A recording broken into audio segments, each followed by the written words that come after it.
Hi guys. இப்போ நம்ம unit setup பண்ணணும். ஃபஸ்ட்டு சென்டிமீட்டரில் இருக்கான்னு மட்டும் பார்த்துக்குங்க. சென்டிமீட்டரில் இருந்துச்சுன்னா அதை ஓகே கொடுத்துட்டு இப்போ நம்ம ஸ்ப்ளைன் மாடிஃபயரில் போயிடணும். அதாவது ஸ்ப்ளைன் ஆப்ஜெக்டில் போயிட்டு நீங்கள் அந்த ஆப்ஜெக்டை எடுத்துகிட்டு அதோட ப்ராப்பர்ட்டியில் வித்து லென்த் இருக்கும். இப்போ நம்ம இப்போ லென்த்து ஃபஸ்ட்டு கொடுக்குறோம் 4500. அடுத்தது வித்து ஒரு 6000 கொடுக்குறோம். ஓகேவா? இப்போ இதை கொடுத்த பிறகு உங்களுக்கு ஸ்ப்ளைனோட நம்ம ஸ்கை ஸ்கிராப்பர் பண்ணுற பேஸ் இது வந்துடுது. அதில் நம்ம எடிட்டபிள் ஸ்ப்ளைன் போட்டுக்கிறோம். எடிட்டபிள் ஸ்ப்ளைன் போட்ட பிறகு ஏன்னா இதுக்கு வெர்டெக்ஸ் நம்ம பண்ணோம்னா ரெக்டாங்கிலேருந்து நேராக இப்படி தான் பண்ணணும். இப்போ இங்கே ஒரு பாயிண்ட்டு, இங்கே ஒரு பாயிண்ட்டு, இங்கே ஒரு பாயிண்ட்டு வச்சுட்டு நம்ம இந்த வெர்டெக்ஸ் பாயிண்ட்டை எல்லாத்தையும் போல செலக்ட் பண்ணி கார்னர் பண்ணிக்கணும். அப்போ தான் உங்களுக்கு ஈஸியாக இருக்கும். டெலீட் பண்ணுறோம், அந்த பாயிண்ட்டை டெலீட் பண்ணுறோம். டெலீட் பண்ணோன்னா உங்களுக்கு ஒரு சேஃப் கிடச்சிருது. நம்ம இந்த ஸ்கை ஸ்கிராப்பருக்கு ஒரு சேஃப் கொண்டு வரோம். இந்த சேஃபில் தான் நம்ம இதை பில்ட் பண்ண போகிறோங்கிறதுனால இந்த சேஃப் கொண்டு வரோம். அதுக்கப்புறம் ஃபில்லட் ஆப்ஷன் போயிட்டு கிளிக் பண்ணி ஃபில்லட் கொடுக்குறோம். நமக்கு தேவையான அளவு கொடுத்துக்க வேண்டியதான். இதையும் கொடுத்துங்க, இந்த பாயிண்ட்டை கொடுங்க. எவ்ரி கார்னர் பாயிண்ட்டையும் நீங்கள் ஃபில்லட் பண்ணி அதை கர்வ் பண்ணணும். பண்ணோன்னா ஒரு அழகான ஒரு சேஃப் கிடச்சிருதா? இந்த சேஃப் கிடைச்ச பிறகு இதுக்கப்புறம் நம்ம ஒரு மாடிஃபையர் லிஸ்ட்டில் போயிட்டு நார்மல் ஸ்ப்ளைன்னு ஒன்று இருக்கும், அதை நம்ம எடுக்கணும். இப்போ அதுதான் நம்ம போயிட்டு சர்ச் பண்ணுறோம். நார்மல் ஸ்ப்ளைன் இது வந்த பிறகு ஷோ நாட்ஸ் அப்படின்னா அந்த நாட்ஸ் அந்த பாயிண்டோட இது காட்டும், ஷோ பண்ணும். அது 90 சென்டிமீட்டர், அதாவது 3 அடி. அந்த 90 சென்டிமீட்டர் வச்சோன்னா நீங்கள் பார்த்தீங்கன்னாலே தெரியும், அந்த பாயிண்ட்ஸ்லாம் தெரியும். அந்த வெர்டெக்ஸ் பாயிண்ட் தெரியுதா?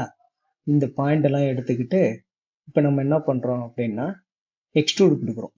எக்ஸ்ட்ரூட் போயிட்டு எக்ஸ்ட்ரூட் எங்கே இருக்குது? இங்கே இருக்குது. இப்போ நம்ம எக்ஸ்ட்ரூட் கொடுத்த பிறகு எவ்வளோ கொடுக்குறோம்? 600 கொடுக்குறோம். ஆல்மோஸ்ட் 20 ஃபீட் வரும். இது ஆர்கிடெக்டில் நம்ம ரவுண்ட் ஃபிகராக தான் கொடுப்போம்.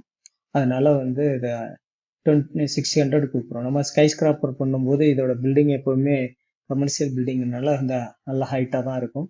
அதனால் இதை கொடுத்த பிறகு இப்போ நம்ம என்ன பண்ணுறோம்னா இதில் உங்களுக்கு ஈவனாக வர இடத்துல இந்த கர்வ் வர இடத்துல மட்டும் உங்களுக்கு நிறைய செக்மெண்ட்ஸ் ஆட் ஆகிட்டு பாருங்க.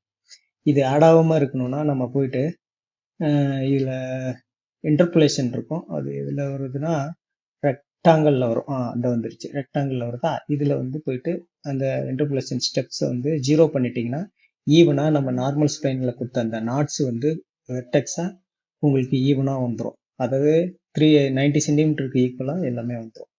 வந்த பிறகு நம்ம என்ன பண்ணுறோம் அப்படின்னா எடிட்டபிள் பாலி போட்டுக்கிறோம். இது ஏன் இப்படி மாடிஃபையர் லிஸ்ட்டில் 1 by 1 நம்ம ஆட் பண்ணுறோன்னா நம்மளுக்கு அப்போ தான் ஈஸியாக எடிட் பண்ணி ரிவர்ஸும் போய்க்கலாம். இப்போ பார்த்தீங்கன்னா நான் எல்லாத்தையும் ஃபேஸ்லாம் டெலிட் பண்ணிட்டேன். வெறும் எட்ஜஸ் ஃபேஸஸ் மட்டும்தான் நான் செலக்ட் பண்ணுறேன். எட்ஜஸ் ஃபேஸை செலக்ட் பண்ணிவிட்டு எல்லாத்தையும் டோட்டலாக செலக்ட் பண்ணுறேன்.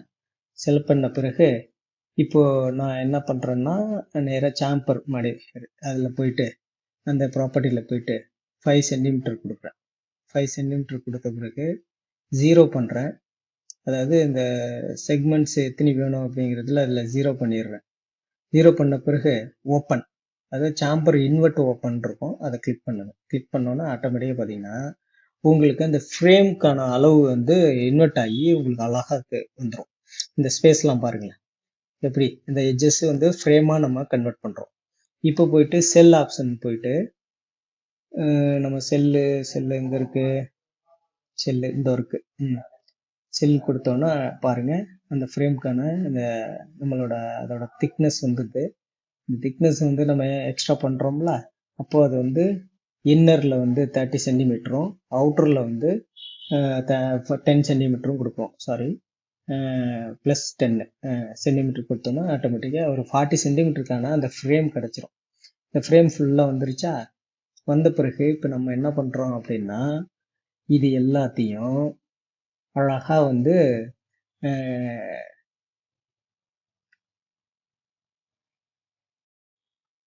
அடுத்தது என்னென்னா இப்போ அடுத்தது ஒரு குளோன் பண்ணுறோம். குளோன் பண்ணிவிட்டு அதை ஒரு காப்பி எடுத்துக்கிறோம். ஒரு காப்பி எடுத்துக்கிட்டு அதில் நம்ம தேவையில்லாத எல்லாத்தையும் செல்லு இதெல்லாம் டெலீட் பண்ணிவிட்டு தேவை உள்ளதை மட்டும் நம்ம வச்சுக்கிறோம். ஏன்னா இப்போ நம்ம வந்து திருப்பி அதில் வந்து ஒரு சின்ன மாடிஃபிகேஷன் பண்ணணும். அதனால திருப்பி ஒரு எடிட்டபிள் பாலி போட்டுக்கிறோம். எடிட்டபிள் பாலி போட்டுக்கிட்டு ஆமாம் இதில் வந்து அது மறுபடியும் அந்த ஸ்பேஸ்லாம் வரும், அதை நம்ம டெலிட் பண்ணிக்கிறோம். கீழே பாட்டமும் டாப்பும் டெலிட் பண்ணிவிட்டு அதுக்கப்புறம் எட்ஜஸை செலக்ட் பண்ணுறோம். சேம் ப்ராசஸ் தான் நம்ம ஏற்கனவே இந்த ஃப்ரேம்க்கு பண்ணோம்ல, அதே மாதிரி சேம் ப்ராசஸ். இது என்னென்னா கிளாஸுக்கு பண்ணுறோம், அதை ஃப்ரேம்க்கு பண்ணோம், இது கிளாஸுக்கு பண்ணுறோம். அதே சேம் ப்ராசஸ் தான். 5 சென்டிமீட்ரு நம்ம அதோட கேப் கொடுக்குறோம். அப்புறம் அந்த செக்மெண்ட்ஸை 0 பண்ணிக்கிறோம். இந்த வாட்டி நம்ம ஓப்பன் சேம்பர் ஓப்பன் தான், அது இன்வெர்ட் ஓப்பன் கிடையாது, சேம்பர் ஓப்பன். கிளிக் பண்ணிவிட்டு இப்படி பார்த்தா போதும். நீங்கள் போயிட்டு பெர்ஸ்பெக்டிவில் பாருங்கள். பார்த்தோன்னே ஜூம் பண்ணி பார்த்தா நம்மளுக்கு அந்த கிளாஸோட இது வந்து தெரிஞ்சிடும். உங்களுக்கு ஈஸியாக சொல்லணும்னா இந்த சி த்ரோன்னு ஒரு ஆப்ஷன் இருக்கும் ப்ராப்பர்ட்டியில், அதை கொடுத்தீங்கன்னா ஆட்டோமேட்டிக்காக உங்களுக்கு ஈஸியாக பார்க்க முடியும். பாருங்கள் வந்துருச்சா? அப்போ இதை நம்ம செல் ஆப்ஷன் கொடுத்து செல்லுங்க, செல்லு செல்லு செல்லு செல் இந்த இருக்கு செல்லு கொடுத்துட்டு அதுக்கப்புறம் கிளாஸ் வந்து நம்ம ஒரு அப்ராக்சிமேட்டாக தான் கொடுக்குறோம். இதுக்கு ஒரு 2 சென்டிமீட்ரு இன்னர் அமௌண்ட்டு 2 சென்டிமீட்டரும் அவுட்டர் அமௌண்ட் வந்து ஒரு 2 சென்டிமீட்டரும் கொடுப்போம். இது கொடுத்தோன்னே ஆட்டோமேட்டிக்காக இது வந்து கிளாஸ், இது எக்ஸாக்ட் கிளாஸ் நம்ம அளவு கொடுக்கல, நம்ம ஒரு அப்ராக்சிமேட்டாக தான் கொடுக்குறோம். ஓகேவா? எப்படியா இருந்தாலும் இவ்வளோ பெரிய கிளாஸ் வரும்போது ஒரு 2 சென்டிமீட்டருக்கு மேலே தான் இருக்கும். 1 இன்ச்சு 1.5 இன்ச்சு தான் வரும். அப்போ தான் ஒரு திக்னஸ் இருக்கும்போது தான் அது ஒரு போல்டாக இருக்கும். ஓகேவா? இப்போ பார்த்தீங்கன்னா இந்த கிளாஸும் வந்துருச்சு உங்களுக்கு. ஓகேவா? இப்போ வந்த பிறகு நம்ம ரூஃபு செட் பண்ணுவோம்ல, அதுக்கு திருப்பி ஒரு நம்ம ரைட் கிளிக் பண்ணி க்ளோன் தான் போடணும். ஆட்டோமேட்டிக்காக க்ளோன் போட்டோம்னா வந்துருச்சு க்ளோனு. ஓகே, ஒரு காப்பி எடுத்துக்கிறோம்.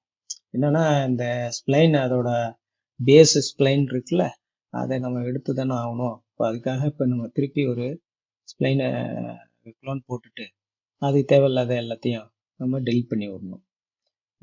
செல்லு ஓகே, இது எல்லாத்தையும் டெலிட் பண்ணிவிடுங்க. எடுத்துட்டா அது ஒரு எக்ஸ்ட்ரூட் மட்டும் இருக்கும். எக்ஸ்ட்ரூட் அமௌண்ட்டை வந்து நம்ம ஒரு 50 வச்சுக்குவோம். 50, அதாவது அதோட ரூஃப் வந்து 50 வச்சுக்கிறோம். 50 வச்சுக்கிட்டு இப்போ இதுக்கப்புறம் நம்ம ஒரு ஒன்று இதில் வந்து ஸ்னாப் டூலில் வந்து மிட் பாயிண்ட் செட் பண்ணி வச்சுங்க. இது ரொம்ப இம்பார்ட்டன்ட். இது மிட் பாயிண்ட் செட் பண்ணி வச்சுட்டு வெர்டெக்ஸ் இது ஸ்னாப் டூலில் உங்களுக்கு தெரியும் 3D இருக்குது, 2D இருக்குது. ஓகே, இப்போ நம்ம என்ன பண்ண போகிறோம்னா இதில் வந்து இன்னொரு க்ளோன் போடுறோம். ஏற்கனவே ரூஃபில் இருக்க அதை நம்ம வந்து மறுபடியும் ஒரு க்ளோன் போட்ட பிறகு நம்ம வந்து என்ன பண்ணுறோம்னா இதை நம்ம டோட்டலாக ப்ராப்பர்ட்டியில் போயிட்டு சீ-த்ரோ கொடுத்துருக்கோம்ல, அப்போ ஆனால் ரூஃப் க்ளீனாக தெரியும். ரூஃபு இப்போ நமக்கு க்ளீனாக தெரியும். இப்போ நம்ம ஏற்கனவே க்ளோன் போட்டோமா இல்லை, இன்னும் மறுபடியும் க்ளோன் போட்டுக்கிறோம். க்ளோன் போட்டு காப்பி, அந்த காப்பியில் வந்து நம்ம எக்ஸ்ட்ரூட் ஏற்கனவே அதில் வந்து எக்ஸ்ட்ரூட் இருக்கும், அது நம்ம எக்ஸ்ட்ரூடை டெலிட் பண்ணிவிட்டு இதுக்கு வேறு ஒன்று போடணும். அதாவது ஸ்வீப் போட்டால் தான் இது வந்து இந்த சன்சேட்டர் நம்ம கிரியேட் பண்ணுறோம் இப்போதைக்கு. அதுக்கு வந்து ஸ்வீப் மாடிஃபயரில் ஸ்வீப் போட்டாச்சு. இப்போது நம்ம வந்து இந்த ப்ராப்பர்ட்டியில் பாராக மாற்றிங்க. அதை மாற்றிட்டு லென்த்து வந்து 30 கொடுத்துங்க. இது வந்து ஒரு 120 கொடுத்துங்க. அப்போ தான் உங்களுக்கு தெரியும் ஒரு லாஃப்ட் வந்து நமக்கு இந்த இந்த சன்சைட் வந்து நமக்கு க்ளீனாக வந்துடும். ஓகேவா? இப்போ இது வந்த பிறகு இது எல்லாத்தையும் நம்ம வந்து க்ளீனாக வந்து செட் பண்ணி வச்சுக்கிங்க. என்னென்னா சன்சைடரும் ரூஃபையும் ஒன்றா நம்ம க்ளீனாக வச்சுக்கணும். அதாவது அதோட மெர்ஜ் பண்ணி கரெக்டாக அதோட டாப் ஆங்கிளில் வச்சுக்கிங்க. கரெக்டாக இருக்கான்னு மட்டும் பார்த்துங்க. ஓகே, இப்போ நம்ம கரெக்டாக அந்த எட்ஜை பிடிச்சி இருக்கு பார்த்தீங்களா, இந்த எட்ஜை பிடிச்சி அங்கே வச்சிங்கன்னா அந்த ஸ்னாப் ஆகிடும். கரெக்டாக ஸ்னாப் ஆகிடுச்சா? இப்போது நம்ம வந்து ஒரு மிடில் ஒரு ஃப்ரேம்க்கெலாம் ஒரு கவர் பண்ணணும்ல, அந்த கவர் பண்ணுறதுக்கு நம்ம ரெடி பண்ணணும். அது என்ன பண்ணணும்னா ஏற்கனவே இந்த இருக்குல்ல, அதை வந்து ஒரு க்ளோன் போடணும். ஸ்வீப் மாடிஃபையர் ஒன்று போட்டோம்ல, அது வந்து இப்போ நான் அந்த மிட் பாயிண்ட் எதுக்காக செட் பண்ணேன்னு தெரியுதுங்களா? இப்போ அந்த மிட் பாயிண்ட் கரெக்டாக நீங்கள் செட் பண்ணணும். அதுக்கு முன்னாடி என்ன பண்ணணும் அப்படின்னா, நம்மளுக்கு வந்து கரெக்டாக அங்கே பாருங்க, அப்படியே ஒன்றா விட்டானா கரெக்டாக சென்டரில் வந்துடும்.